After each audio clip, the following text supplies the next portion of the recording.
Today on the Hub Path podcast. A lot of the times our employment consultants within the SBN will recognize that someone has some areas of struggle within their job. They're giving the wrong change back. We really love them. We really want to keep them employed, but we can't keep losing or having more money given back. So then the employment consultant could then say, I'm going to refer them into this LBS program. And then we could work on those skills with that person in a classroom environment.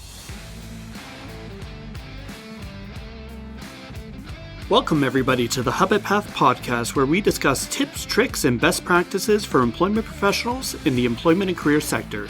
My name is Kevin, and I am joined by my co-host, Mateja. Today, we are joined by MacKay and Alyssa Fast from the Literacy and Basic Skills program at the District School Board of Niagara. We'll be discussing how LBS supports can be used in conjunction with employment services to give our clients a leg up in their workplaces. Thank you for your time and attention, and enjoy.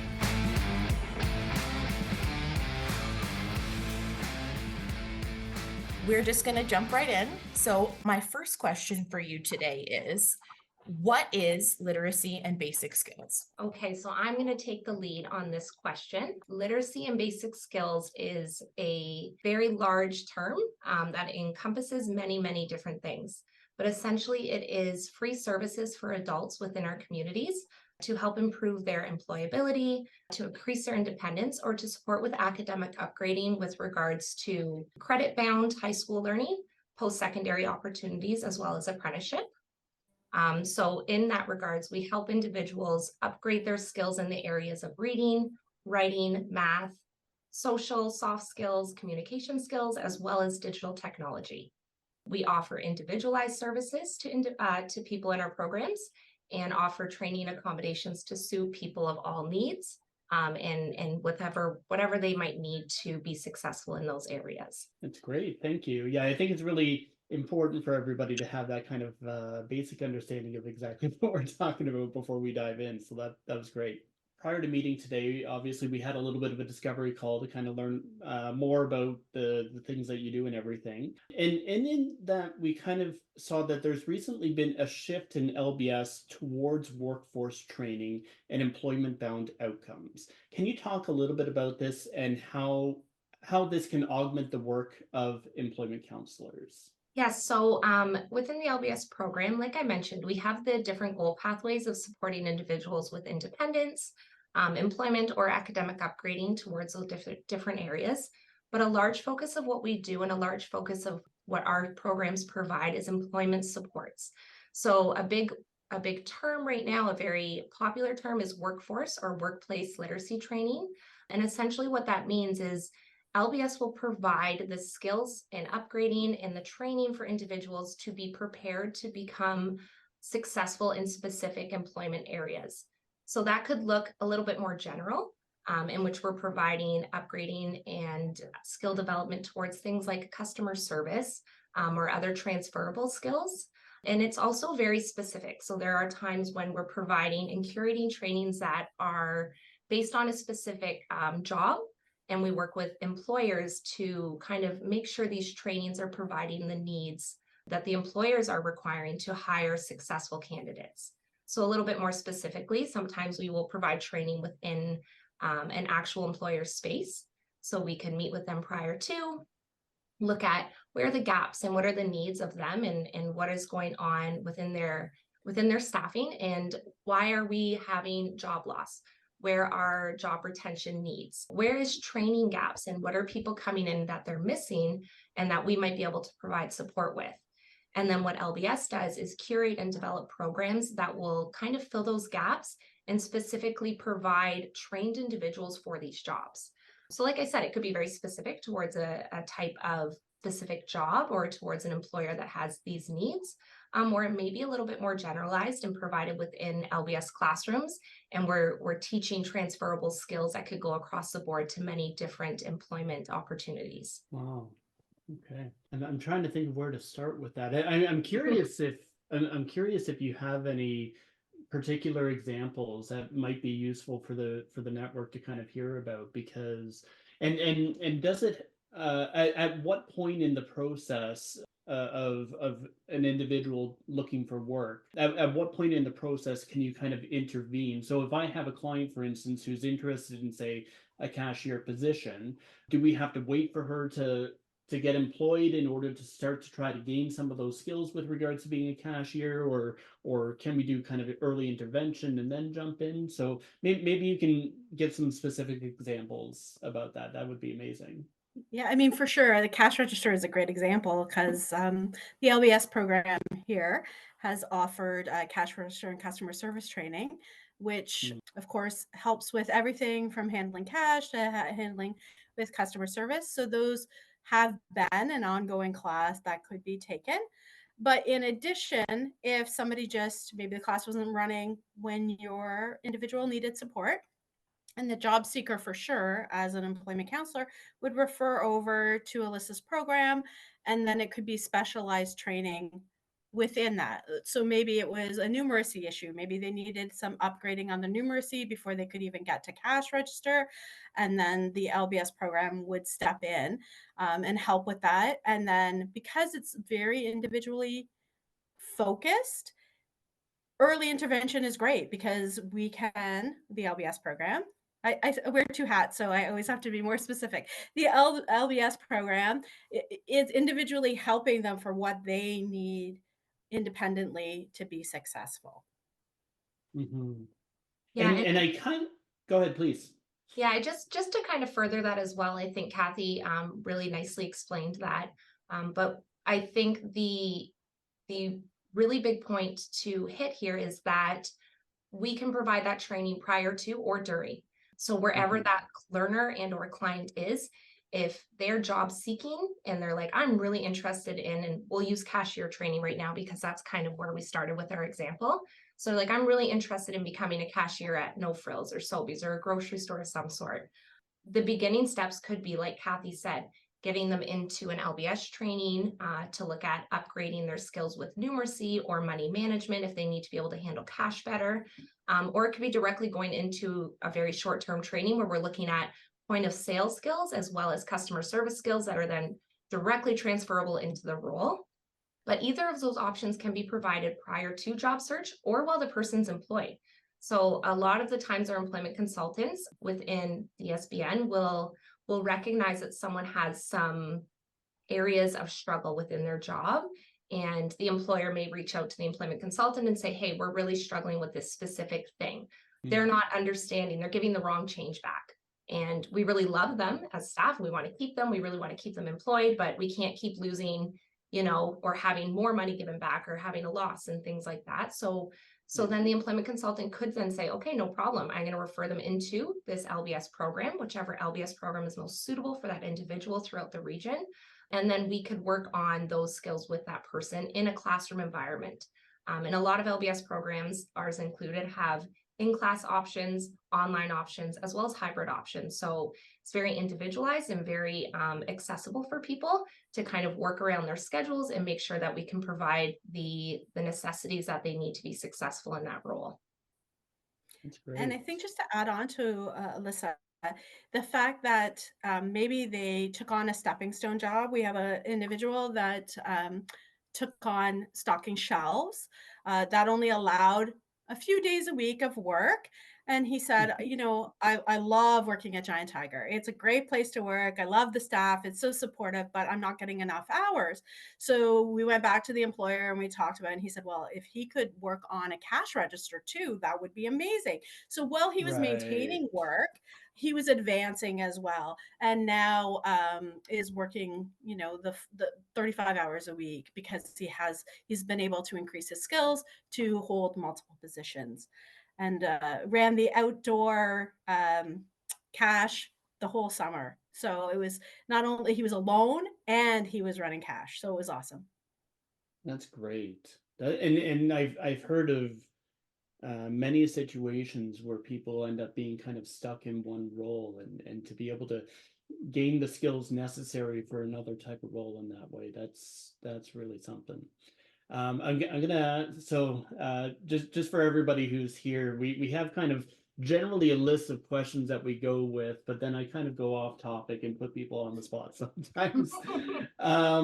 So and I think this is something maybe I missed a little bit when we were first meeting and discussing this, and I'm really curious about it. It sounds like you do some employer outreach, and in order to connect with employers and look at how things are going and suggest ways that you can help. I imagine you might even have well, potentially like not necessarily a database of employers, but like a list of employers that might even be looking for people for work. Um, what does that employer outreach look like on your side of things? So we definitely have those connections on both sides within our LBS and our ES services. I can speak a little bit more to the LBS side, and then maybe Kathy can touch on the employment service side. But internally within our LBS program, a big piece of curating these workplace trainings is involving the employers. It's looking at labor market trends, seeing where are the needs in our community, where are the gaps, where is there high demand for jobs. We don't want to put out a training for a job that there's no opportunity for at the end. There's no point in us curating and offering something if at the end of it, there's not really many options for work. So like a really good example would be LBS. If we said, here, let's have an LBS facilitator training, and then we put 20 people through it, and there's like one LBS posting a year for people to look into. It's a very specific and niche area. So we look at labor market trends, we look at demand, and then we kind of start there to determine what is the need. And then from there, we look at partnerships, and we look at meaningful partnerships, valuable partnerships, people who want to work together with us employer wise, and then look to meet with them. And if they're interested, which most of the time they are, because employers, what they're receiving is skilled, trained individuals, and it's removing a large piece of what they need to do at the onboarding and start of someone working. We'll work with them and we'll develop training based on where are the gaps that they see. Sometimes people are saying, you know what, we just don't have the ability to pay staff to train people with these specific skills. So for an example here, we have a custodial training that we offer. And when we met with the employer, we partnered with DSBN Custodial Services with their management team and their hiring services, and said, where are you lacking? Why are people not retaining their jobs? What are some of the concerns and issues that you're facing? And they said, we can't train people. We have custodians who are out on the floor and they don't have the time to also be training this person while doing their job. So a big piece of that custodial service training is actually having the cart and all of the supplies and all of the hands-on core skills that someone needs. And we train them on how to do the actual things that they're going to be doing within that job. And we do it within a school. So that's one piece of something that we can kind of do. And in addition, it may go in a different direction. Sometimes employers are saying, you know what, it's time management, it's communication.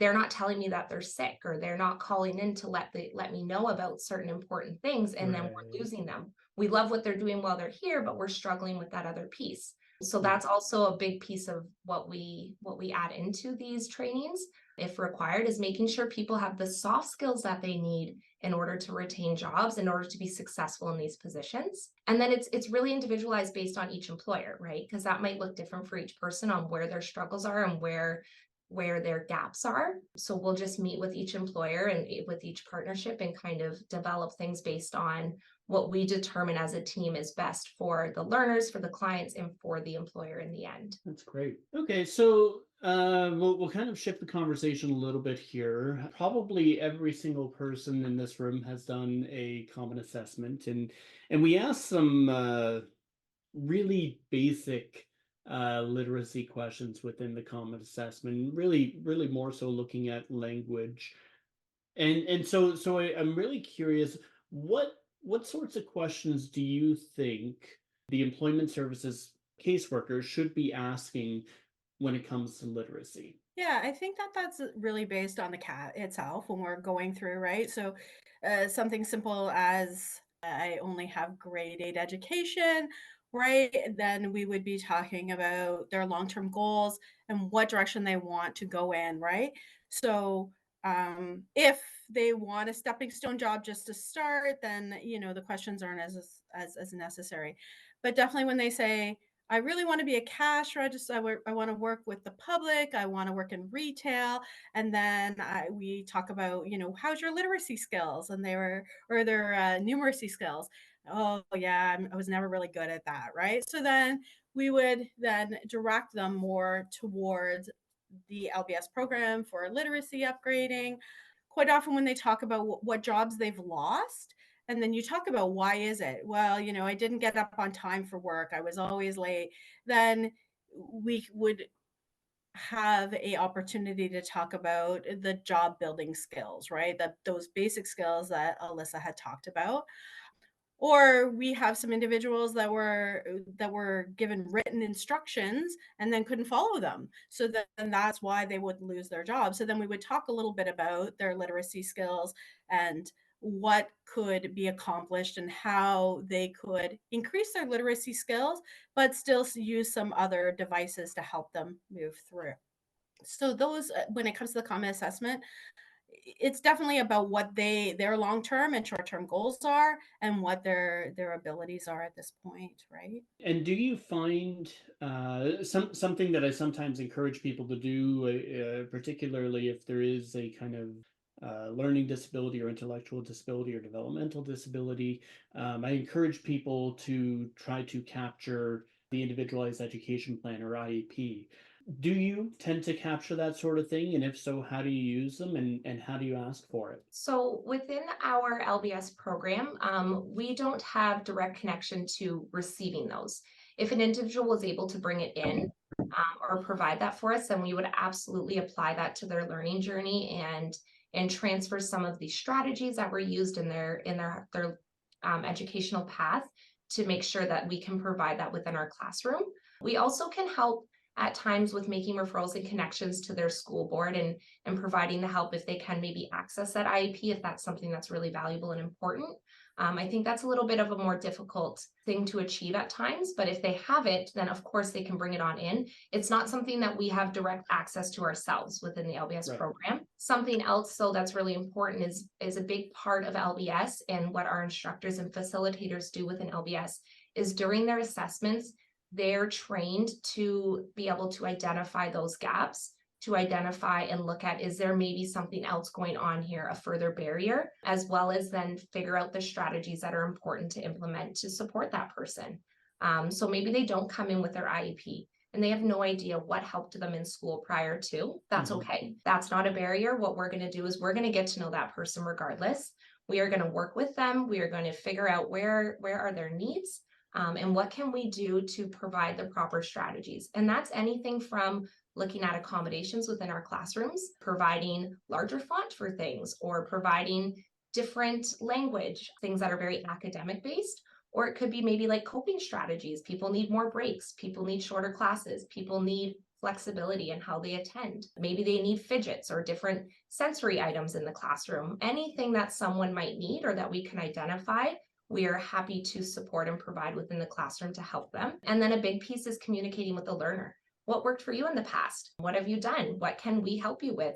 What do you identify as being supportive, or what didn't work? Tell us what was like, my teacher sent me in the hall every time I talked because I wasn't allowed to talk, but talking is maybe their coping strategy, and we can find a different way to support that individual and allow whatever they need and require to be successful be implemented into the classroom. I think you hit on something super important there. So I'd like to have a follow-up on that as well, which is, how do you approach someone who's had a very negative experience of the education system and coming back into a learning space?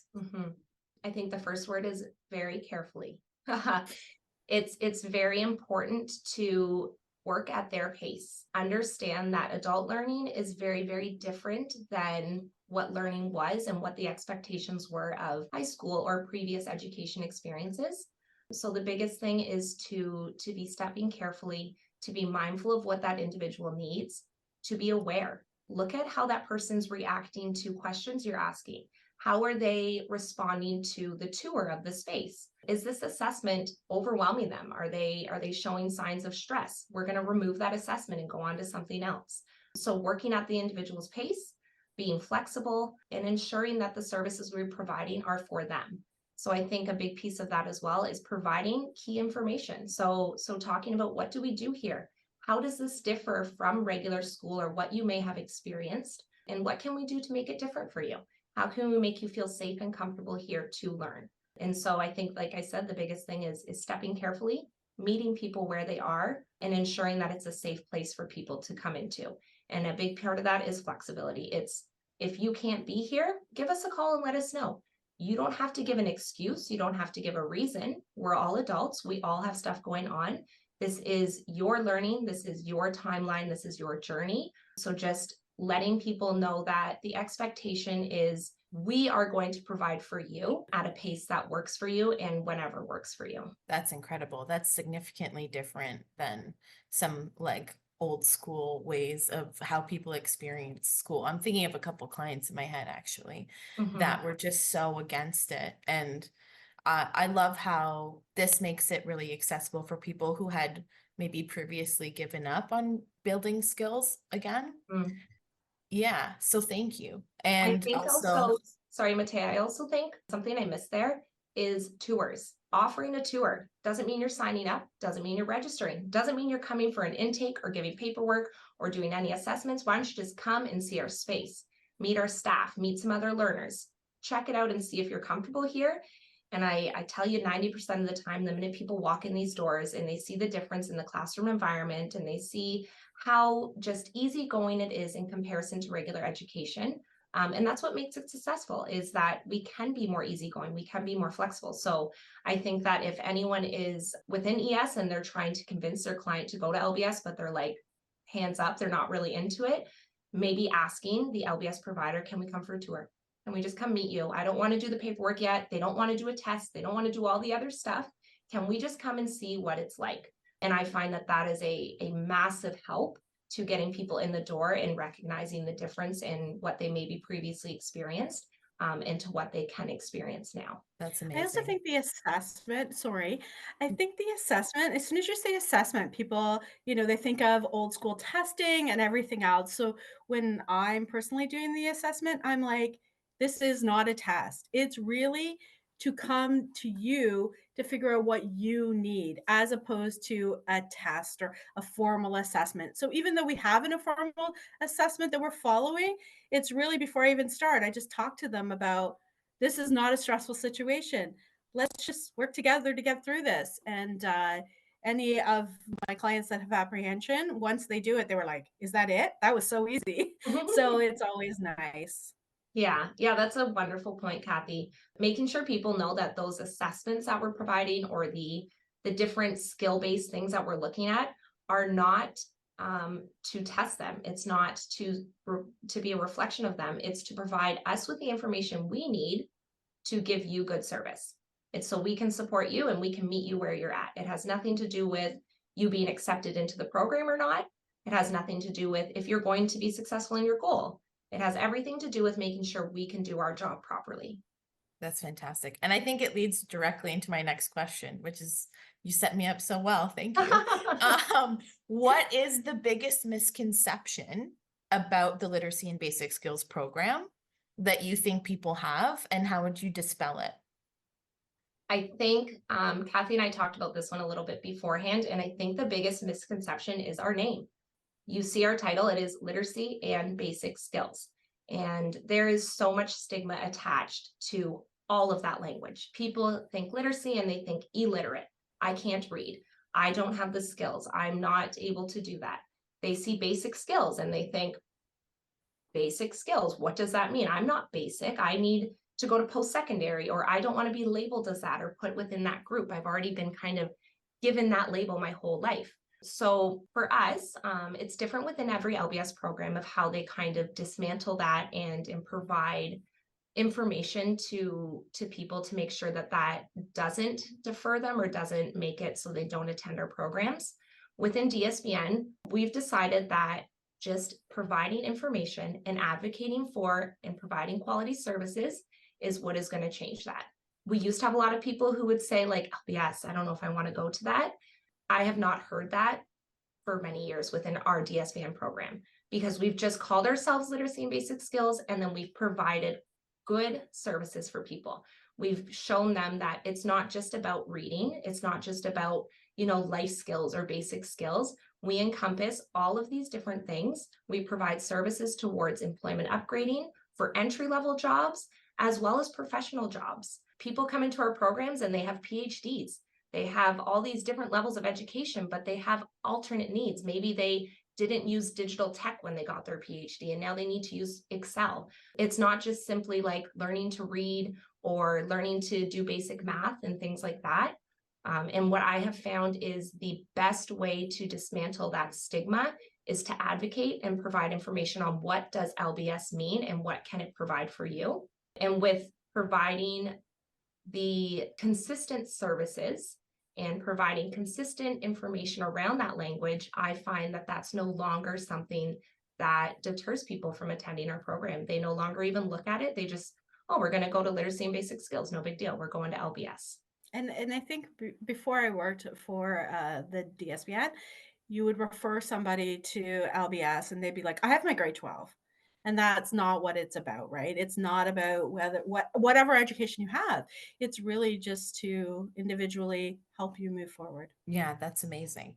I think that we can do a lot in employment services to sort of provide that bridging tool as well. Like, because now that we know more about it, I think there's so many people in the industry coming in and out all the time. And just having you here today and talking about it will maybe hopefully inspire some of us to learn more about the ones that are in our area. So thank you for that. And I guess my next question, kind of bringing it back to employment services, would be what has been your experience with employment service clients going into literacy and basic skills and their job search kind of dropping off?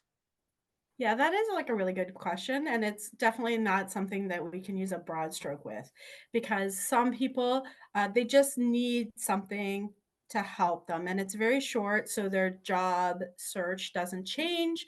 They take a short class on customer service and cash register. It provides what they need. Where other people have bigger goals and require more education, and maybe going into that much education would slow down their job searches, right? So it's very individualized and it's very personal. Like some people, they can, they could work a part-time job and go to school. Other people, they just want to focus on education, right? So for sure that could be a disadvantage, but I think just the constant check-in with them, moving forward where they're at, as their education needs become a bit smaller, they start picking up more employment interests. And again, just communicating with them about those stepping stone jobs and those stepping stone jobs helping with your education. So maybe you want to be a PSW and you're doing our pre-PSW class, but a home care job would be great in helping you to move forward in the area you're interested in. So again, it's individualized, but there are some ways to encourage them staying engaged in the employment search. I'm really curious if there's been instances where the literacy required for job search has been the issue, and whether or not LBS has been used effectively in order to help with that specifically. Yeah, we have some amazing examples.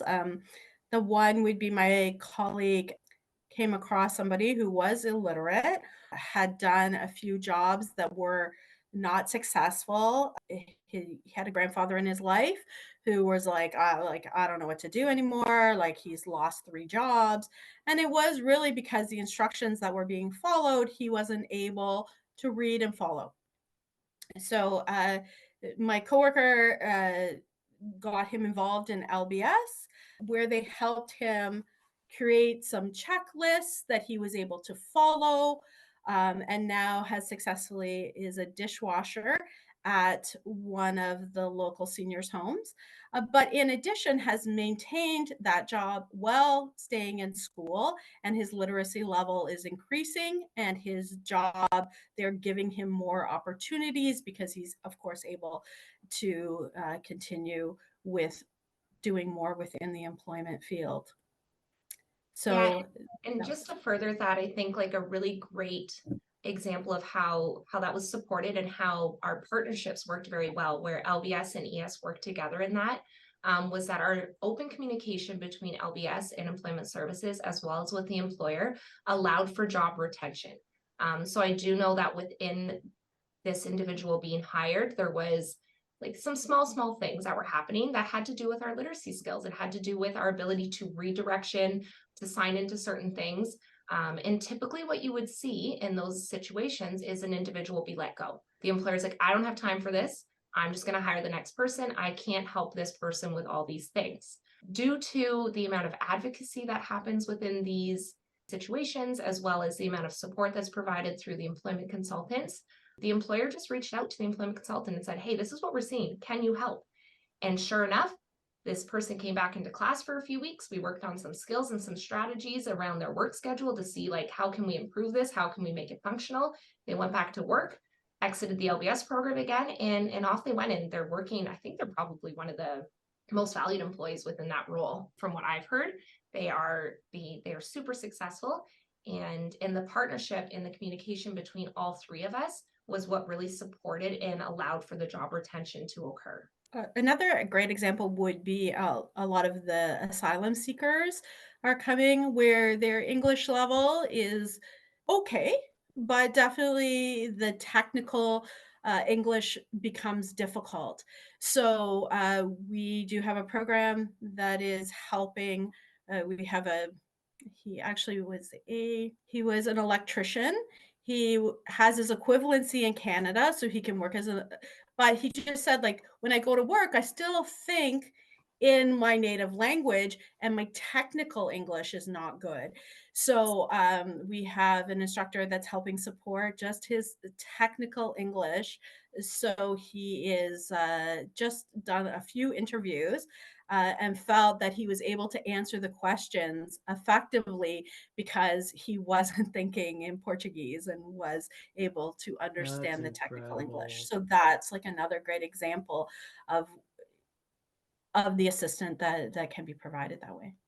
That happens so often because a Mhm. lot of the time, like you think, okay, yeah, I can learn English, but then there's an entire subset of English that has to do with the particular field that they're in, be that healthcare, be that electrician or engineering or whatever else. So that's huge. That's And great. that's where LBS can provide such wonderful supports because our programs are individualized. Yes, we have these workplace trainings that are very specific and curated with employers, but we also have our individualized classrooms where people come and the instructors sit with them and figure out what do you need. So for that example, like you just said with Kathy, where it's technical language that's needed, and let's say it's towards a healthcare field, well, we'll pull and provide curriculum and facilitation based on that specific need. It won't be, oh, we're just learning English. It will be, we're learning English with this task behind it, with this supported need. Yeah, that's amazing. You mentioned in our discovery call that the common assessment tool has a question right built into it that provides insight into whether a referral to an LBS program is appropriate for a new client. Can you talk a little bit about that? I think we talked a little bit earlier. I'm not really sure what exact question it was, but there are multiple questions that would lead us to that, right? So definitely the questions about our literacy, numeracy levels, questions about your technical, because as Alyssa had discussed earlier, we do some Microsoft Office programs and things like that. So if people are saying my technical computer skills are not strong, obviously right away we're thinking of some computer, whether it's basic computer skills or a little bit more advanced computer skills. And so I think all of those are definitely questions on the common assessment. Of course, just not having a grade 12, we all know, is a barrier. So as soon as identifies somebody's not having a grade 12, we are very fortunate that we work for the DSBN as well. So between LBS supporting their credit courses if they need them so they can get their grade 12, or if they can get similar to a co-op to get credit for that, are all things that we support in that area. If someone indicated on the CAT question, how's your English, that I think one of the answers is actually like good enough. Mhm. What would you say?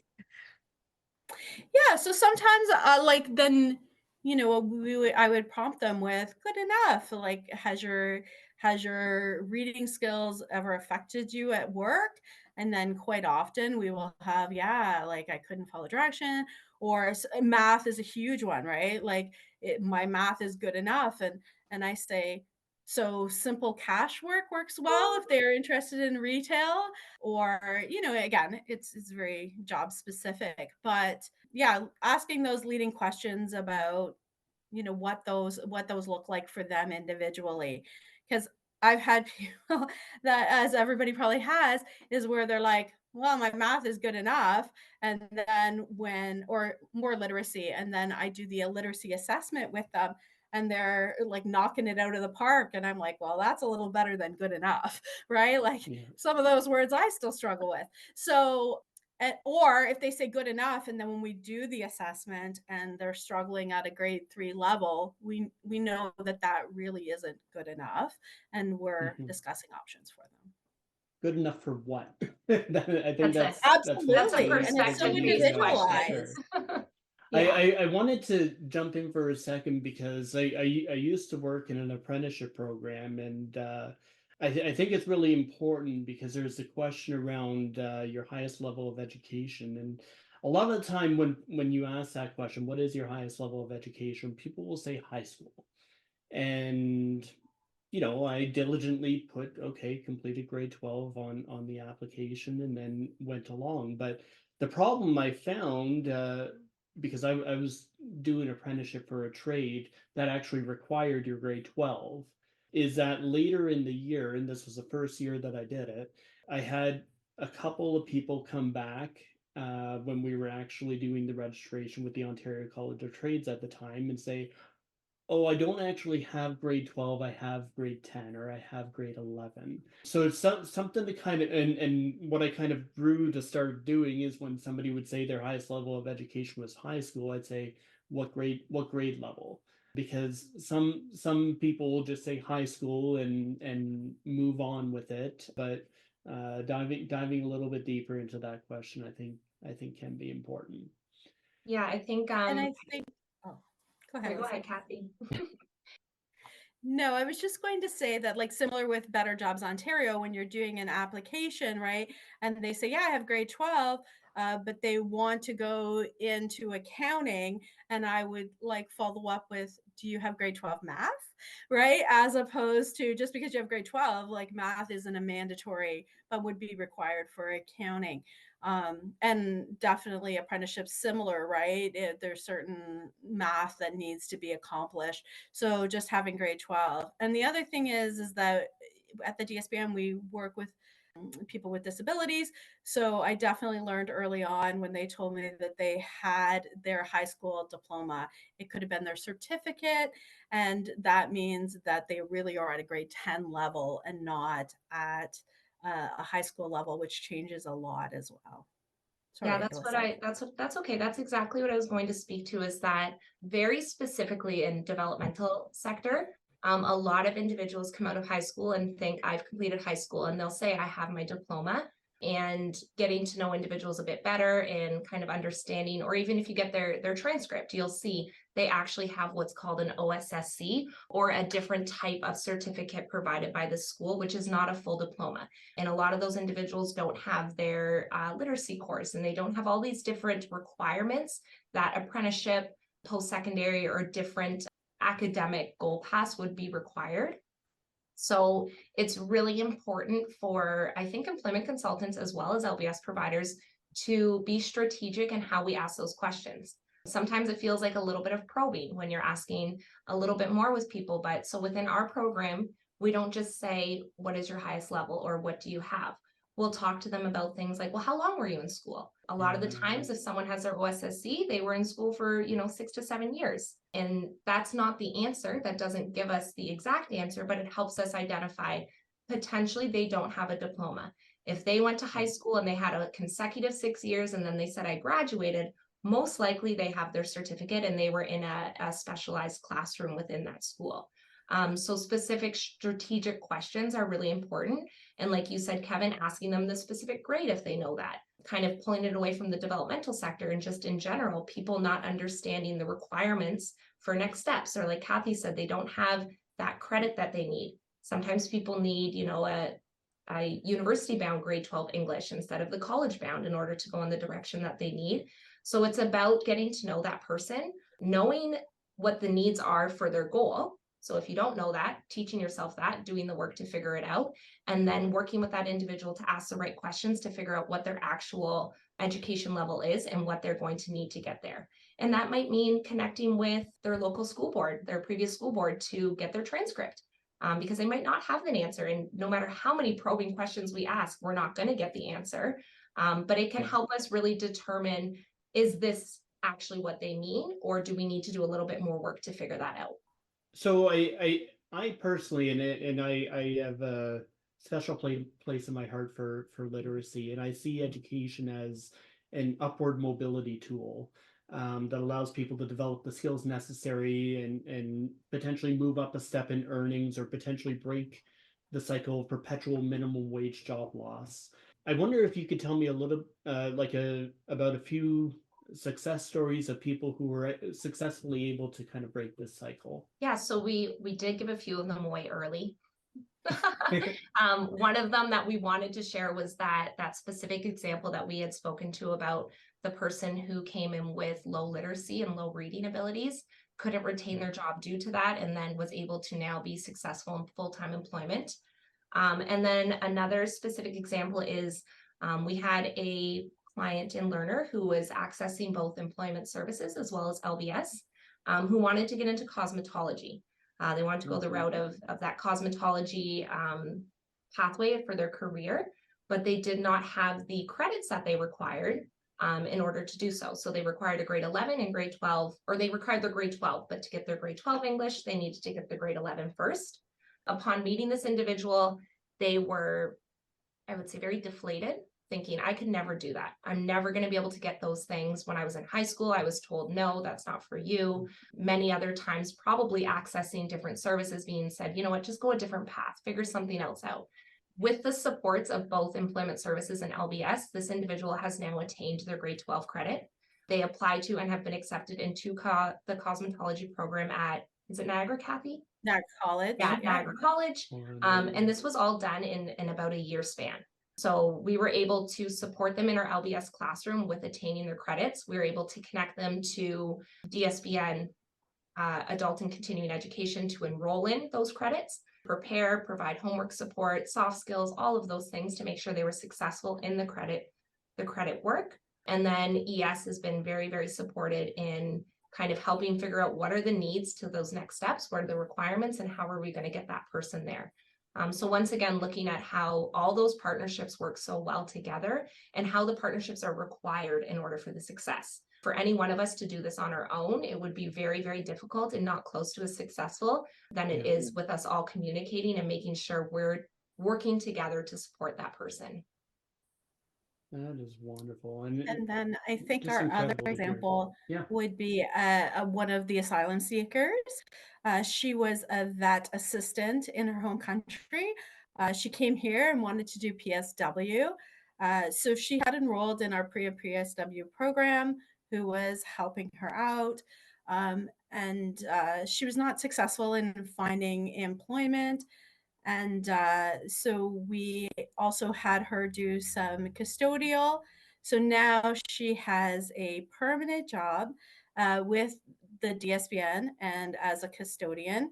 She is started off relatively low, but did such a great job that she has now increased her amount of earnings and is working permanently. She has moved out of the hotels and is now have her own place, but she is still continuing with her long-term goal of PSW. So she's working and able to upgrade her technical English and be able to start hopefully PSW in September. And the school board is willing to work around her so she can maintain work and go to the PSW program. So she's a super exciting story. Okay, so I'm actually going to stay on this topic for a Mhm. minute here before we jump into audience participation, because there's been a massive influx of asylum seekers, and I know that a lot of employment services, kind of across the board, particularly, I know Niagara Falls, St. Catharines is experiencing a lot of this. So my question is, and again, I'm putting you on the spot here, so I apologize. Um, how how can we,